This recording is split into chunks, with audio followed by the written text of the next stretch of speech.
Hi guys, welcome to my channel of Daughter of a King. This is going to be my fourth video that I am releasing to you guys. I hope you guys enjoy my footage and that you guys stay tuned into what I believe the Lord is leading me to tell a lot of people due to my experience. Also, the practical things that He has taught me during my journey of just being single, not having my kids, and everything like that. So I really do hope that these videos help people in this time specifically, because there's so many distractions. There's so many voices that are out there, and I know what it's like to get caught up in all of the different prophetic voices. And like I said, guys, every voice is for a specific person. So, make sure you are searching God also for the voices that you are hearing. Just a quick little summary of me. I have listened to a lot of different prophetic voices, and sometimes when I'm in certain seasons, I can become confused because there's so many voices that I'm listening to. And, they always say search God, and which I do, you know what I'm saying? I'm not saying that I haven't been led to a specific voice that has spoken into my life or spoken things that God wanted me to hear. However, I'm speaking upon my discernment in those times of when I'm in my feelings, my emotions, and everything like that. And if there's anything that God has taught me about my feelings and my emotions and my thoughts, is that they can a lot of times lead you into things that might not be for you at that time, or it can lead you down a road that can cause you to doubt God because it's not your season or whatever. So I hope that little bit of information helped you, but let's get into the word for today. So every morning, God has helped me to discipline myself. It started in the beginning of my journey of when I got delivered from addiction. And there was a lot of things that God opened my mind up to. However, I was not always in the mindset of receiving those things because my mind was so distraught and so unfocused in all of these other areas that I felt I needed my growth in, and I felt like I was never going to get there. There's a saying, how do you eat an elephant? You can't eat it all at once. You have to, eat it one bite at a time. And a simple way of saying that is you have to take it day by day. Each day that goes by, you conquer one thing every day.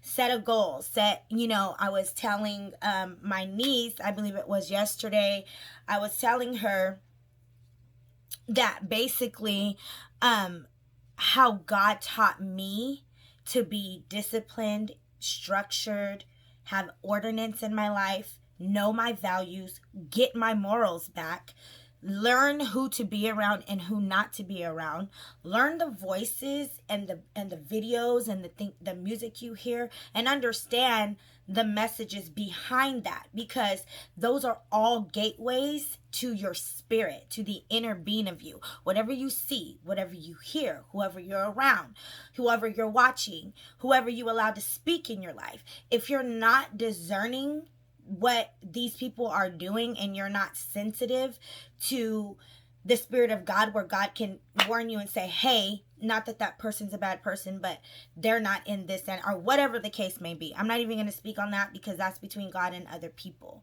But what I am saying is God knows the heart of men. And a lot of times when us as humans, let's just get real, oh, God help me so that I can say this in a way that makes sense. A lot of times as humans, we tend to go to what makes us relaxed, comfortable, easy, fast, quick, right?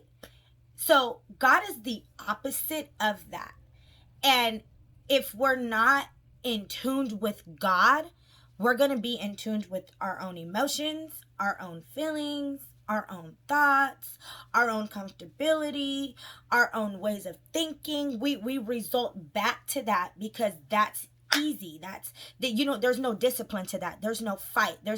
But then you're just stuck in this mindset of poverty, laziness, not just doing the same old, not prospering. Like, those are things of the flesh, and the enemy doesn't really have to do anything when you're in the flesh, because the flesh is actually a representation of him.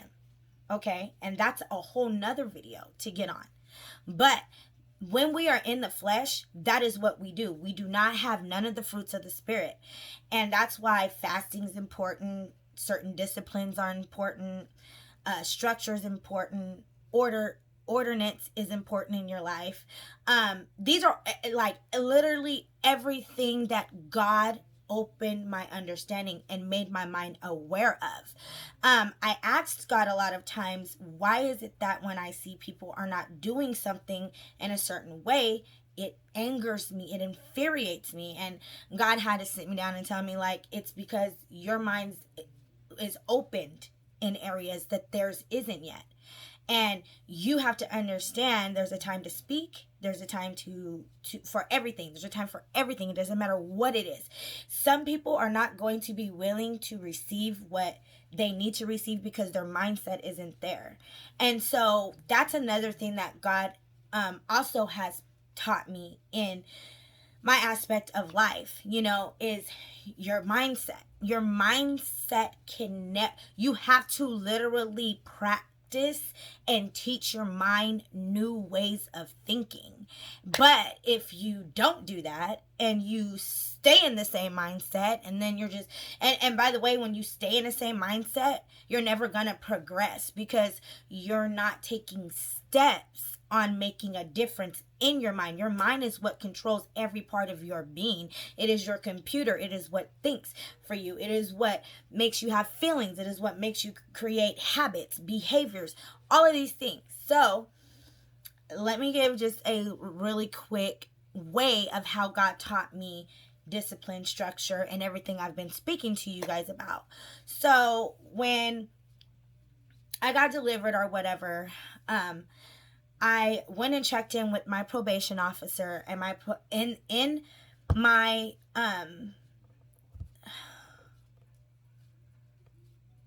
probation, it was mandatory that there were certain things I had to do to get off of probation. Mind you, I could have been off of probation within a year, years ago, but I wasn't disciplined. I wasn't structured. My mind was everywhere. I'm living proof of a change because God has taught me these things. So, anyways, the judge required me before my kids got took, when I was trying to fight to get them back, I had to do certain things to get them. Okay. But this was for a case that I had picked up, actually years prior to my children being taken. And basically, I had to do 52 weeks of parenting class. Okay. That was before my kids got took. So I didn't complete it, evidently, because my mind was everywhere. I was in a relationship with a man that I was not married to. I was doing things that were not helping me to get things done, basically. So what God did, he allowed me to go through this path. I continued this path for some years until I lost everything. When I mean everything, I mean everything. My kids got took. The boyfriend I was with, because I made him an idol, God stripped him from me. He allowed a girl to get pregnant, and he told me this was going to happen. He showed me these signs, and I prayed about it. And I was like, it's not that I didn't pray to God when I was in those situations. It's that my mind was not, I couldn't break the cycle in my mind because I wasn't disciplined, and because I didn't have structure, and because I wasn't being led by the right spirit, And so, anyways, I had to do 52 weeks of parenting class after I got delivered. I thought, in my immature little mind, oh, I'm going to go talk to when I check in with probation, they're going to let me go with not having to do the 52 weeks of parenting class because my kids have been adopted over 3.5 years now. Right. So I go and check in. My probation, by the way, my probation officer was younger than me. It was so funny. It was so weird. But, anyways, I go in and I sit down. He says, "Hi, Miss Price." And I said, "Hi." And at this time, I think I wasn't even delivered at this point yet, actually, because that I had drank that weekend. And I remember telling my mom I was freaking out because I thought I had missed the amount of days. I had 3 days to check into probation. I actually made it on the exact day that if I did not go, I would have went to jail again.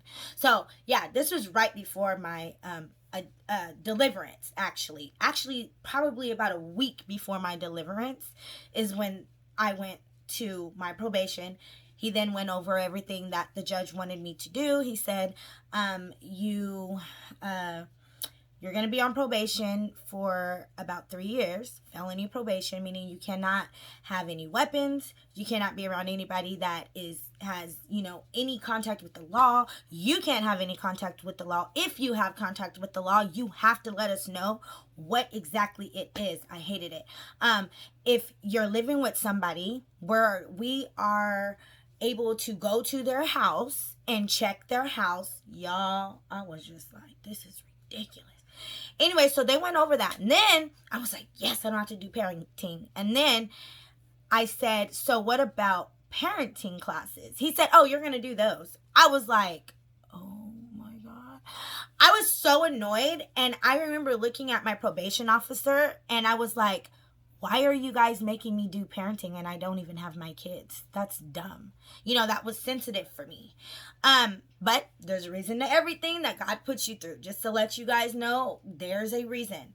So he was like, I understand that your kids are adopted, but this is what the judge has ordered you to do. This has nothing to do with that case. And they're right. It didn't. This was something that I caught me being drunk, and what happened to me is what caused me to do that. So anyways, I was just like, oh, I was like, well, I can't pay for the classes. I have no job. Okay. No income, no nothing. He said, that's fine. So God had already worked this out. He said, that's fine. We have a class that is for free. However, you have to be there on time every day. I mean, not every day, every Thursday, which is once a week. Okay. Every Thursday, I had to be there by 1:30. So I had no car. I had no income. I was turning in cans to get on the bus. Actually, no, I didn't. God forgive me. Thank you for reminding me. God set that up too. But anyways, I don't want to skip ahead. So he said, you got to do these classes, yada, yada, yada. I said, okay. After I left that day, I remembered that there was church within the week. That was when I was tormented in my thoughts about, how am I going to do this? And it was like God allowed everybody around me to go to sleep. This is when God speaks to you. Everybody was in a dead sleep and I was the only one awake. And I remember I was just laying there and all of these thoughts were filling my mind like, oh man, I can't drink, I can't smoke, I can't do these things, but I don't have the strength to not do them. So then after that happens, I was really tormented, because I was going through more than one issue. I was dealing with the fact that my ex and I were never going to get back together. I was dealing with the fact that I had just gotten out of jail. I was dealing with the fact that I have no income. I was dealing with the fact that just my life was completely in shambles. And it was so hard. And I just was like, as I'm laying there with all of these thoughts, I hear this person on the TV. It's around, I'm going to say 12:30, 1 o'clock in the morning. And they're talking about deliverance. They're talking about how God delivered them from drugs and prostitution. And I then got up from where I was laying at and I sat in the chair to look at the TV. And as I'm looking at the TV, I asked God, mind to mind, not out loud. I just was like, God, why is it that they're delivered and I am not? And I remember being stuck in that thought, like, I want to be delivered. Like, that's something I need, and I don't understand why you don't love me enough. Or I don't even know if I said that, but I believe that's kind of how I was thinking. Like, how come I can't be delivered? You know, like, I want to be delivered. I don't want to be like this anymore. And so shortly after that period of time, after I said that to God, mind to mind, I went to a specific church service. This was after I had been missing for days and days and days. My family put out a report. I will do a video on that for this channel. But basically, I was going to a church service, and there was a minister preaching. I do not remember the message. Like I said, my mind was just so distraught. And I remember a couple of weeks before that service, though, I had went to a prior service that I didn't mention. I'm sorry about that. And I was telling God in my mind that I was watching everybody worship God. And I remember sitting there and in my mind to mind, I was telling God, I want to be like that. And God said, you can. And I was just like, okay, like at that point, I really was still in a mindset of doubt. So as I'm saying this, there's this minister like pointing to me to come here, and I'm like looking behind me, and he's like, no, come here. And I'm like, no, he can't be talking to me. So God brought the minister to me. When he brought the minister to me, he said, Jatoya, first of all, I want to let you know you're a very beautiful person. He said, I'm going to pray for you. He said, do you believe that God can help you? And in that moment, everything in my mind said no. No, everything in my spirit, like my physical being was like no. But something in my spirit was like, even though I feel like this is a no, I'm still going to say yes. So I said yes. And he said, close your eyes. He prayed for me, whatever. So a little bit after that, I still wasn't delivered at that point. That was when, I had that experience with God in the room where I was talking to him mind to mind. That very next service after I talked to him was when I went to another church service. Like I said, I do not remember what the minister said. So as the church ended, I remember I was praying at my pew. My grandma was right here. My mom had left and went to the altar, and I was, there. And I was like raising my hands, praying to God. And there were two specific people. There was three people that prayed for me, but two specific people that I knew who they were. The third one, I did not know who this person was. The two people that prayed for me, one was a female that I've known all of my life. The second one was the same one that prayed for me that I just told you about. After they left, I then was sitting, and I had my head probably down like this, if I can remember, and I was speaking in tongues, and I was like, don't know what I was saying, but I know that there was this one person that came up to me and laid his hand so gently on the top of, I believe it was my head.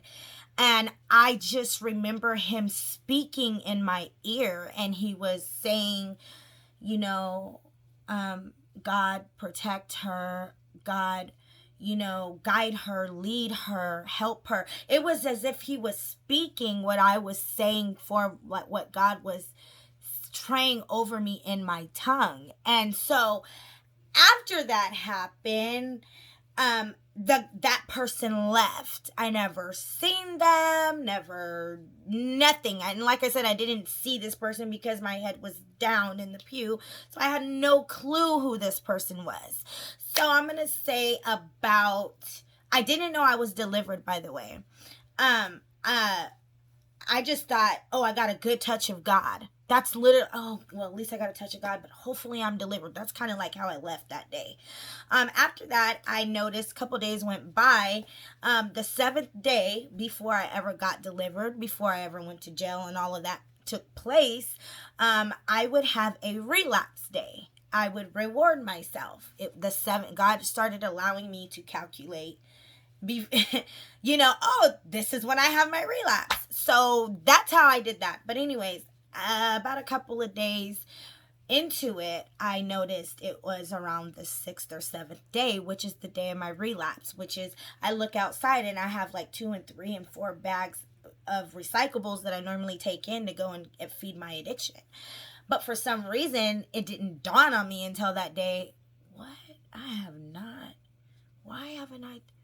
And I just like was pondering this. Like God really was like, yeah. So I went up to my grandmother and I said, Grandma, do you know what's weird? She said, mm-mm. I said, I have not turned in not one recyclable for alcohol. Not even for weed. Actually, I stopped smoking weed, you guys. That I stopped. I was more drinking when I came back here. I wasn't really smoking weed. I really didn't. Like, I had people offering it out on the street, and I just was like, nah, I'm good. Anyways, my grandma was like, after I had told my grandma, like, Grandma, that's, like, I was like, that's weird. I was like, I always turn my cans in. She said, well, of course you're not. And I then looked at her because I'm like, how did she know that? So when I looked at her, I was like, Grandma, what do you mean, of course I didn't? She said, well, an angel of the Lord came to you and I seen the darkness in you go all the way from the top of your heads, all the way out through your whole entire body, from out of your feet. I said, what? She said, yeah. So like I said, when I left church that day, I did not know, nor was I aware that I was delivered in that instant, in that moment. So after she told me that, I was like, what do you mean? She said, well, I looked up and there was this bright, bright light above you and it just went through your whole body. Then my mom comes down the stairs and I'm telling my mom about this, and my mom said, oh yeah, I seen him. She said, so basically God sent me my delivering angel. He sent me an angel, and the way my mom and grandma seen them, it was the same person, but one seen him in human flesh and the other one seen him in a light. So my grandma seen him in a light. My mom seen him in human flesh. I then began to ask my Mom, what did this person look like? She said he was the absolute most beautiful man I've ever seen in my entire life. He had bronze skin. He had really blue eyes. His hair was really, really, really dark, curly. It was about here. He was dressed really sharp. He had on a nice suit, and I was just like, I wish this was in the reality. I'm just saying, like, wow. And I proceeded. I was like, wow, Mom, that really happened. She said, yeah. She said it was an angel because nobody else seen him. They literally, the two people that were praying for you literally walked past him as if they didn't even see him. And I'm like, how do you not see this person? So that was when my deliverance happened. And I know I got sidetracked, you guys. I'm going to actually do a part 2 on this because this is a video. This is 23 minutes and I really want to get to what I'm trying to say. So I'm going to end this for now and I'm going to do the part 2.